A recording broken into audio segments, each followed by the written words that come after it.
مولاتي.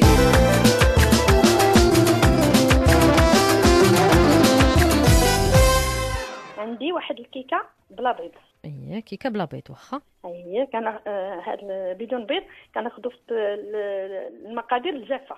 كناخذوا 3 كيسان ديال العنبه ديال الدقيق.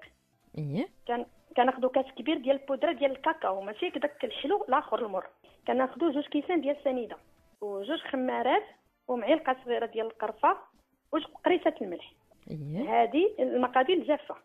ناخذوا المقادير السائله 2 كيسان ونص ديال زيت الذره راه معروف. اييه كيداوى مزيان. كناخذوا 2 معالق كبار ديال الخل الابيض كاس كبير ديال القهوه.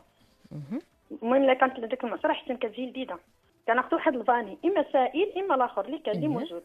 كنخلطوا هاد المقادير كلهم مزيان ياك وكنخلطوا مع المقادير ديال ديك الجافه ديك السائله كنزيدوا عليها ديك الجافه وحنا كنطربوا بالطراب اليدوي ماشي بالبطر. كنخلطوا غير بشويه. كناخذوا دوك المول الفرديين. كنصبوا الخليط صافي كندخلهم الفران. هذه كتجي زوينه كتجي لذيذه. حتى اللي ما عندوش المول الفردي يدير المول الاخر. اييه كيبقى الاختيار على حسب الرغبه. كنشدوا الشوكولاط داك الممتاز داك الاسود. كندوبوه وكنغطسوا فيه داك الكيك داك كل كيكه نغطسوها كلها ونحطوا فوق واحد الشبكه. كنحطوا فوق واحد الشبكه مزيان.